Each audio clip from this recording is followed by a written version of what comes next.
In the house of Choi, the birth of a daughter is marked by ceremony. Her name is etched deep into a plaque of golden non-mu with this relic, gleaming with ancestral weight, is passed to her chosen husband when she comes of age, a covenant sealed in tradition.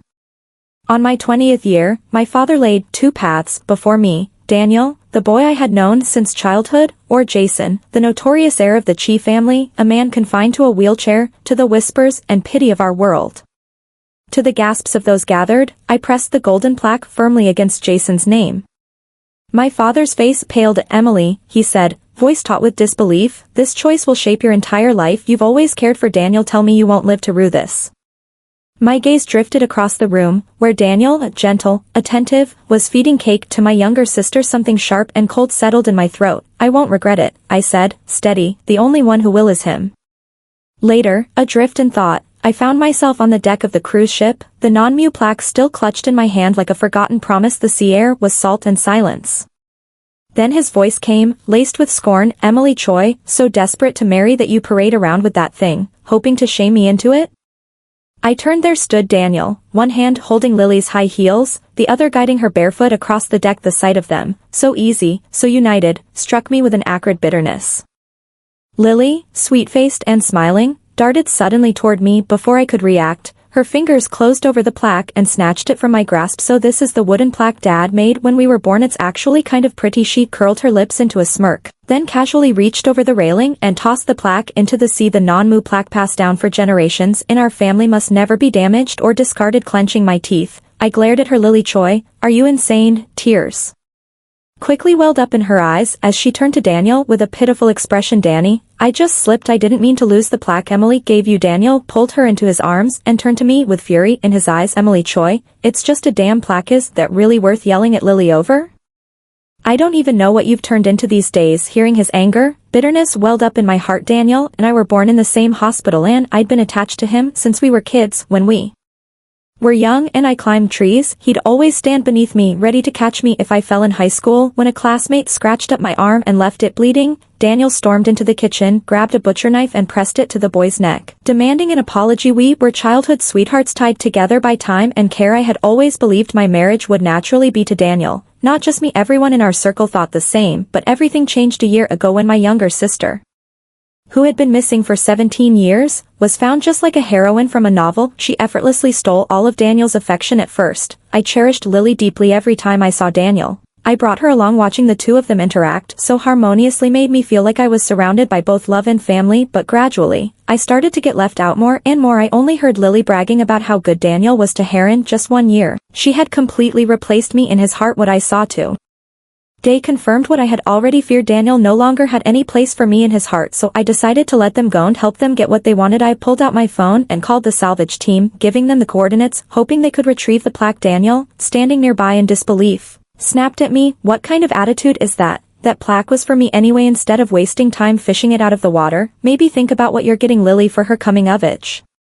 Gift. The sea wind howled, carrying his words through my already torn heart. I had to grit my teeth and breathe for a while before I could answer him calmly. Daniel, I never planned to marry you. He swept his eyes over me with contempt, clearly not believing a word I said. He didn't want to entangle myself with them any further. I turned and returned to my room. The evening banquet officially began. I stood like a background character in the corner, watching Lily flutter around Daniel like a butterfly. They stood close, exchanging glances and smiles, turning her birthday party into what looked more like their engagement celebration. Lowering my eyes, I found a corner to sit in quietly, but even then, Lily still wasn't done with me. She let go of Daniel's hand. Lily slowly walked up to meth. Venom in her tone was a stark contrast to the warm, gentle way Daniel always spoke. Danny said, it's my birthday today, and whatever I ask for, he'll give it to me. What if I ask him to dump you and marry me instead? She gave a cruel, mocking smile. I forced down the disgust rising in my chest and managed a stiff smile. Who you marry has nothing to do with me. My calm reaction was nothing like what she had expected. Her expression darkened, then she turned and called out at Danny, I've decided what I want for my birthday. Daniel turned toward her and she pointed directly at the necklace around my neck. I really like this necklace Emily's wearing. My heart clenched instinctively. I reached up and covered it. That necklace was Daniel's 18th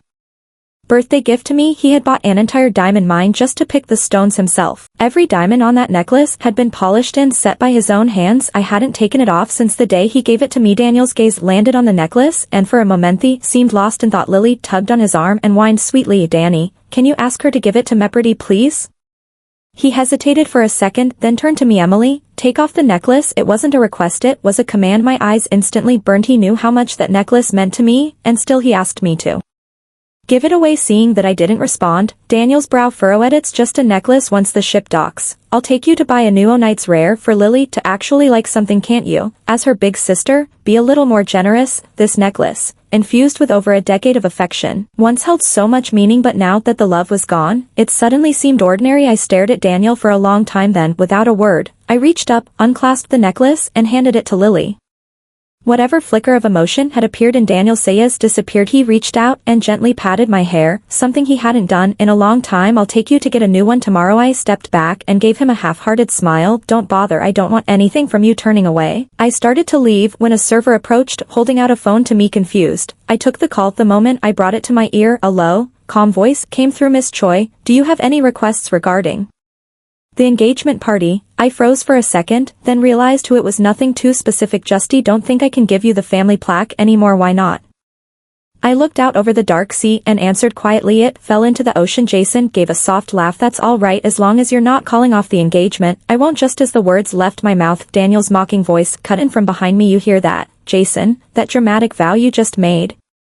Bet you'll take it back before long, he scoffed. Emily, when are you going to get over your petty jealousy? Annoyed, I turned to glare at him. Why do you keep haunting me? You think I wanted to come? He shot back. It's Lily. She was scared you'd be upset and begged me to come cheer you up. Why can't you be more like her?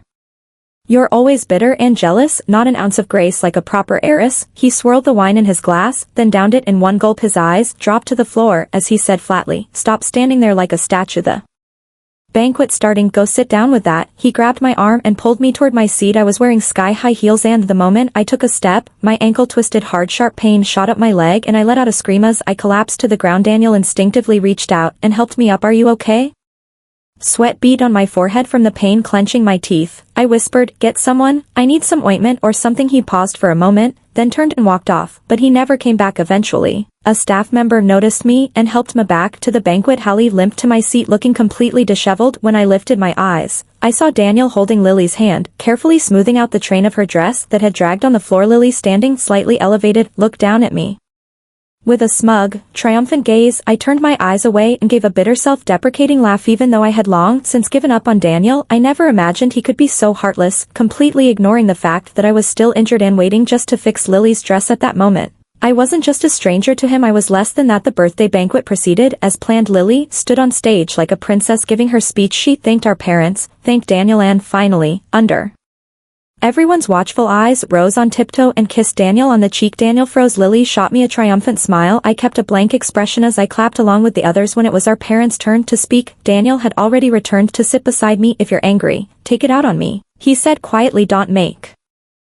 things hard for Lily. I gave no response, simply listening to my parents' speech. Daniel's expression showed a flicker of confusion, as though he wanted to say more, but my parents' announcement cut him off. 3 days from now will be the engagement party for our eldest daughter, Emily Choi. We hope you will all honor us with your presence. After the guests began to disperse, Lily pushed her way through the crowd and stopped in front of me, her face twisted with emotion. No wonder you weren't jealous seeing me with Daniel, she hissed. Turns out you already secured your engagement with someone else behind his back. Her eyes were red and she glared at me with a mixture of fury and pain. I let out a cold laugh. Lily Choi, you've been back with our family for a whole year and your view of the world is still so narrow. I had pitied this long-lost sister all year, but it was clear she didn't deserve my love. I thought she would argue with me like she always did, but instead she suddenly glanced behind me and her expression softened into a pitiful look. Her voice trembled. Emily, I know you're upset that Daniel's been good to me. I am sorry. I swear I'll never get close to him again. I instantly became alert and turned around. At some point, Daniel had appeared behind me before I could say anything. His eyes widened in panic. Then I heard a splash. I whipped my head around. Lily was gone. All that remained was the rippling surface of the sea. Daniel shoved me aside and jumped in without hesitation. Both of them were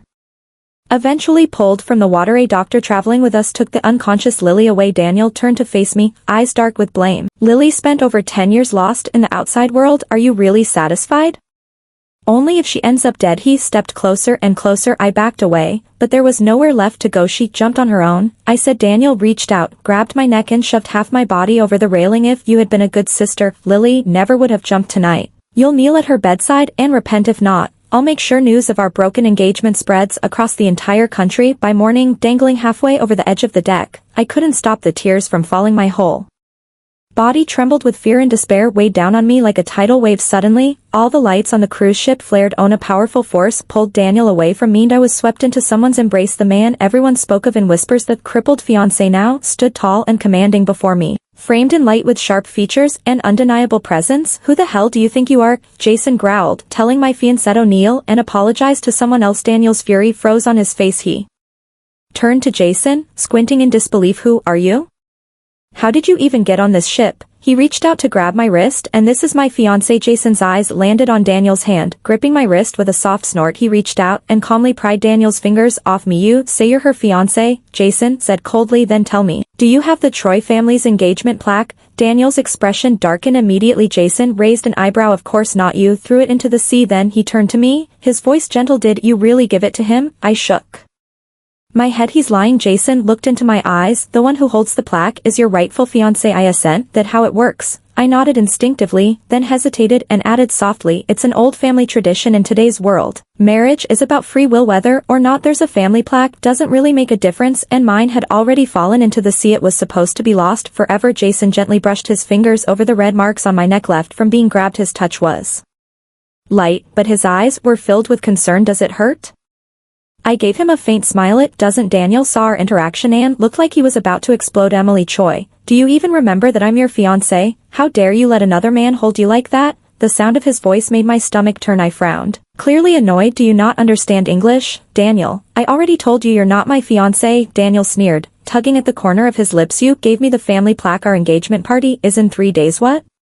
You think you can just deny it now? You'll still have to go through with it, whether you like it or not. But if you apologize to Louis right now, the engagement party can still happen as planned. If not, enjoy throwing a party without a groom. My patient snapped. The engagement party was never meant for you anyway, because the person I'm engaged to is Jason. Daniel's eyes widened in disbelief. He looked from me to Jason, who still had his arm around me, like he couldn't believe what he was hearing. Without a word, Jason pulled a small wooden plaque from his pocket. My name was carved into it. I froze, then pure joy surged through me. How did you find it?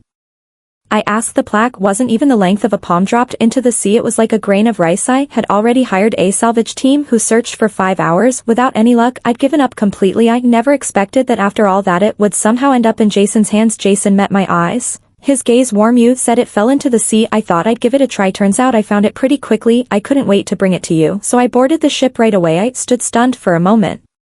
Lost, then found, given, then taken, abandoned, then miraculously returned. The very plaque Daniel had so carelessly tossed into the ocean now sat safely in Jason's hand, as if fate had decided it belonged with him all along. Maybe he had used considerable resources to find it, or maybe, just like he said, it had been that easy. Either way, the plaque was now with him, and that was fate's answer. I smiled and reached out, gently closing his open hand around the plaque. It was always meant to be yours. Daniel watched all of this unfold, looking like he was about to crack. His voice broke with rage. Emily Choi. I turned to look at him, my expression cool. I told you I'm not marrying you. If you care so much about Lily, then go ahead, care for her all you want. You and I, we have nothing to do with each other anymore. I saw for the first time something shift in his eyes, real pain, but I just turned and leaned into Jason's embrace, exhaling slowly. When the ship docked, my parents looked at me and Lily with conflicted expressions. They knew we weren't getting along, but they hadn't expected the rift to be this deep. Flesh and blood, both sides of their hearts. How could they choose? I understood their struggle. Mom, Dad, go to the hospital first, I said softly. Jason took my handy scheduled fittings for your jewelry and gown today. Come with me. I nodded, about to take a step when Daniel's voice called out behind me, Emily, don't go with him. There was moisture in his eyes, pleading. Desperate, I tilted my head and let out a quiet, mocking laugh. Daniel, who gave you the right to control me? He opened his mouth but said nothing. It wasn't until I had walked far away that I finally heard him call out again, I'll come to your house tomorrow. I'll explain everything. I pretended not to hear. Walking away with Jason, we sat side by side in the back seat of the car. Jason's gaze occasionally flicked toward me, calm but observant. I didn't know what to say. He had always been a mysterious figure, rarely appearing in public. Rumor had it anyone who wanted to meet him had to go through 3 levels of security and 4 separate screenings. Stories about him in the outside world were wild and varied. Some said he was grotesquely disfigured, others said he was severely disabled, cruel, and violent. That's how people often imagine the man at the top of the pyramid. When they couldn't understand someone's power, they distorted it with extremes. At least that's what I believed before I met Jason. I had never expected him to be so calm and refined, gentle, elegant, and with a face so striking it made you pause without realizing. I was so lost in thought that when I heard him ask, "What are you thinking about?" I instinctively blurted out that, "You're really good Looking the words caught in my throat the moment they came out. Jason blinked in surprise, then chuckled softly. Well, I'm glad my appearance didn't disappoint you. The corners of my mouth twitched. I quickly straightened up and sat properly. No, of course not. You're very handsome, he nodded in amusement. Embarrassed, I turned my head to the other side and kept it that way the rest of the ride, never noticing that the faint smile on Jason's face hadn't faded for even a second. It wasn't until the car pulled up outside a bridal boutique that I snapped out of my thoughts. He hadn't been joking when he said wanted to take me to look at wedding dresses. Naturally, he took my hand and led me into the shop. In the center of the store was a breathtakingly intricate wedding gown, glowing with delicate craftsmanship. I only gave it a quick glance, but I couldn't take my eyes off it. This was the kind of gown every girl dreams of, and yet I couldn't bring myself to feel happy. The gowns from this brand were all handmade. A dress like this would take at least a year to complete, which meant it already belonged to someone else. When a staff member approached and offered to let me try it on, I hesitated. That's not appropriate, is it? It's someone else's dress. I can't just wear it. Jason looked at me, then at the gown. His brow furrowed. It's not. I bought that dress. A strange tightness gripped my chest. I smiled, but it was forced. Jason, this kind of gown takes over a year to make. You didn't order it for me. It was for someone else. I shouldn't be the one to wear it. I reached out my hand. Give me back the plaque. I never expected a marriage built on business to be romantic, but I couldn't accept marrying a man whose heart belonged to someone else. Give it back to me. Let's just cancel the engagement. Jason's expression flickered with confusion and oddly a trace of joy. Just as he opened his mouth to speak, my phone started buzzing nonstop in my pocket. Interrupting him, I pulled it out. Dozens of photos from Lily flooded the screen, each one showing Daniel being intimately attentive to her. Just looking at the photos, it was obvious that their relationship had long surpassed that of mere friends. If it had been before, these images would have broken my heart, but now all I felt was exhaustion and disgust. Coupled with the wedding dress situation, my irritation multiplied. I didn't hesitate to call Lily the second she picked up. I snapped, "What are you trying to show off? That you've got a lousy man all to yourself? I told you I don't want someone unless he's covered in gold and diamonds." I paused, then added coldly, "And as for all the things you did to frame me, if you push me too far, I won't care if mom and dad get mad. I'll personally throw you into the ocean." There was a long silence on the other end. Finally, a quiet voice came through. "Emily." "It's me." I froze, then promptly hung up without a word. Jason looked at me and spoke softly. "I've never had feelings for anyone else." Still burning with residual frustration, I immediately snapped back. "Never had feelings for anyone else? Then what's with the wedding dress? Who's it for?" "A ghost." The moment the words left my mouth, I realized something was wrong. We were just about to get engaged and we'd only met once before. It wasn't my place to question him like this, certainly not with that kind of tone. I ran a hand through my hair, exhaling a few steadying breaths to calm myself down, then finally looked at him and offered a quiet apology. "I am sorry, I lost my temper. I shouldn't have asked you that. Whether or not you've loved someone before, that's your business." Jason nodded. His gaze, deep and steady, remained fixed on me. "But is there someone you like now?" I asked, voice barely above a whisper. He nodded again slowly, his eyes never leaving mine, and I pressed my lips together silently, looking back at him. At that moment, I realized the rumors about Jason weren't wrong after all. Maybe he was born with a disability, just not physical. Maybe it was in his brain. Just now, he said he'd never liked anyone before, and then a second later, he claimed there was someone he liked. Now I couldn't keep pretending anymore. I stretched out my hand, annoyed. "Give me the plaque. I'm going home." Jason looked stunned for a moment, then reached out and gently held my wrist. "Miss Choi, can you let me finish? You've already interrupted me twice." I tried to pull away, but he didn't let go. With no other option, I stared at him reluctantly and muttered, "Fine." He smiled, tugged me a little closer, and just as I was about to snap again, he spoke. "I really haven't liked anyone before, but I do now. Emily Choi, I've had a crush on you for a long time." "What?" I looked up abruptly, meeting the calm but focused look in his eyes. He smiled. "Do you think the Chi family needs a political marriage?" I agreed to this engagement willingly only because I knew the person I'd be marrying was you. As he said that, my heart started racing uncontrollably. I looked around the room, anywhere but his eyes, and swallowed hard before managing to ask why. He looked at me gently. "Maybe you don't remember, but years ago you saved a boy from drowning." The moment he said it, a memory flickered back into my mind. I was maybe 13 or 14 at the time. I'd gone to the riverside with Daniel. I wanted milk tea, so Daniel went to get it. While waiting, I spotted a boy floating in the river, pale but calm. I was panicking, completely out of my depth, but somehow I managed to grab a tree branch and pull him out. I didn't even have time to say a word to him. The moment he was on land, a group of men who looked like bodyguards rushed over and whisked him away. I never thought much of it afterward. I just used it to brag now and then, casually telling the story 5, 6, 7 times like it was no big deal. But now the boy's face from that day was slowly aligning with the man standing in front of me. "So it was you?" I asked, stunned. You were the boy in the river. Jason gave a small nod. Completely at ease with the truth, I wasn't in great health as a kid. My family didn't allow me to go outside, but I was stubborn and snuck out. I never expected. He paused, and I thought he was going to tell May about some mischievous adventure, but then his tone shifted. I never expected someone would push me in. Me breath caught Emily, he said, voice low and steady. People like us, danger isn't rare. That day, if I hadn't met you, I might not have made it out of that river alive. My heart sank sharply. I stumbled over my words. So after that, he rarely went outside. He nodded. At first yes, but later I just realized there was no point. A lot of people, a lot of things, they're not worth getting involved with, and most of them don't even deserve to see. May nodded in understanding. We sat in silence for a long while, then he spoke again. Now that we've cleared up the misunderstanding, can we try on the wedding dress? My head snapped up. You designed it yourself? Jason nodded. I started designing it the day you turned 18. It took 2 years to finish every detail. Done by May. Hope you won't dislike it. I blinked, stunned. You made it by hand? He nodded again and held up his fingers as he counted. Not just the dress, I also made the necklace, the earrings, and the ring. Though the ring is only a sketch for now, I'm waiting to get your ring size before I have it crafted. I was completely overwhelmed. For someone like me, who had once been so sure I was going to marry Daniel, how had Jason found the will to do all this? What had he been thinking?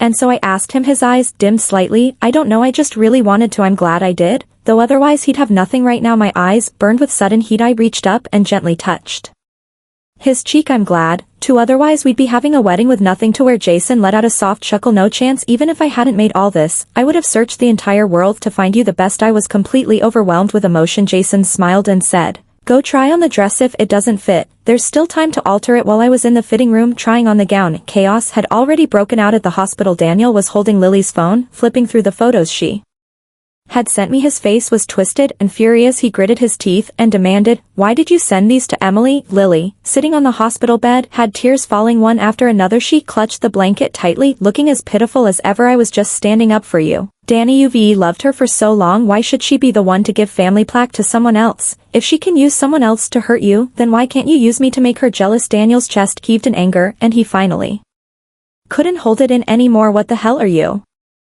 talking about? You're the one who wanted to provoke her, not me. You begged me for a birthday party. You put on that innocent act to get me told you my cruise ship. I only agreed because you're Emily's sister. And what did you do? Why the hell did you kiss me on stage?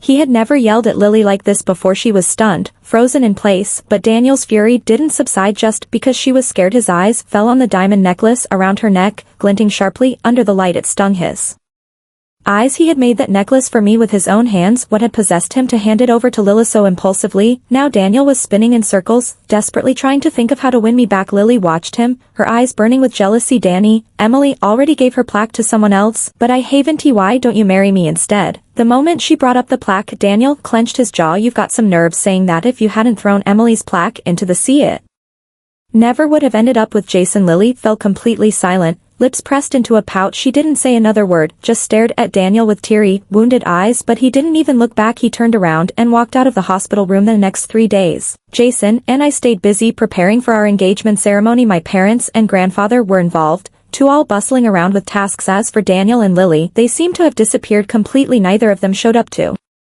bother me again. Just as I began to believe the engagement would go off without a hitch, Daniel showed up right at my front door. Jason was about to help me into the car when Daniel stepped out and blocked our way, arms spread wide. Emily, you can't marry him. I frowned, caught off guard by his sudden appearance. Daniel, who I marry, has nothing to do with you. I don't believe that, he said, desperate. We grew up together. Remember, you said your biggest dream was to marry me. How can you give yourself to someone else?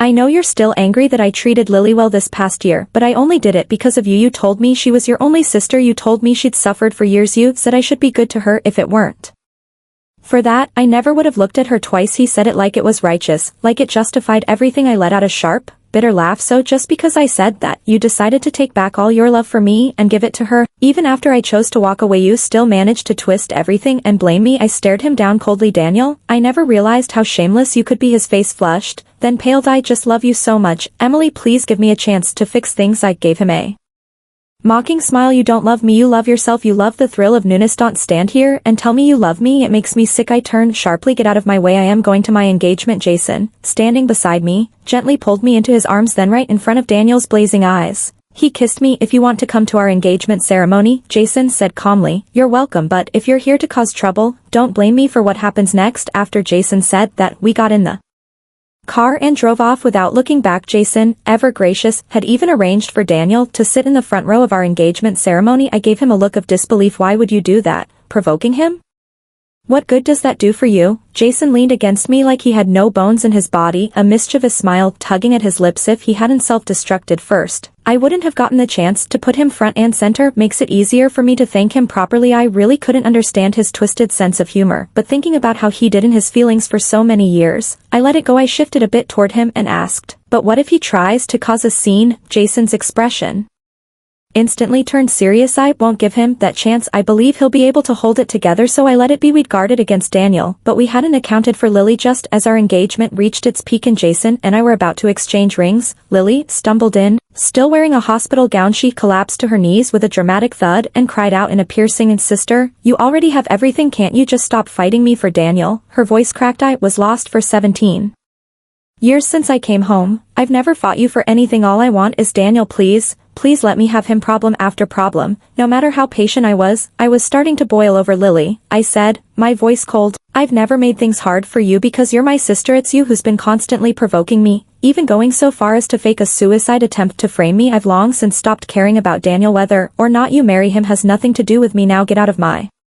engagement party. Lily bit her lip, trying to look pitiful. She turned her eyes to Daniel. Danny, did you see that? She doesn't even like you. I'm your sister, too. I'm not much different from her. Why won't you look at me? Daniel had bodyguards stationed around the room just in case he acted up, but Lily's little outburst reignited the fire in him. He flared up immediately. If it weren't for you, Emily wouldn't be angry at me, he snapped. Lily, I told you not to show your face again. Next time I won't let you off easy. He stared her down, eyes filled with seething hatred. As the room fell into tense silence, his gaze suddenly locked onto the set-off knives on the banquet table. Without warning, he lunged forward, snatched up a fruit knife and charged at Lily. The blade came down hard. A gush of blood spread across the floor. The entire room froze in horror, followed by panicked, high-pitched screams. Jason pulled me tightly into his arms and pressed a hand over my eyes. Call the police, get an ambulance, someone shouted. The room was in total chaos. The bodyguards reacted instantly, swarming Daniel and forcing him to the ground. He was pinned down, unable to move, but his bloodshot eyes never left Lily, burning with fury as if he wanted to tear her apart. My parents were frozen in shock. Then they rushed to Lily, lifting her up in a panic and hurrying her into an ambulance. What was supposed to be a joyful engagement ceremony had turned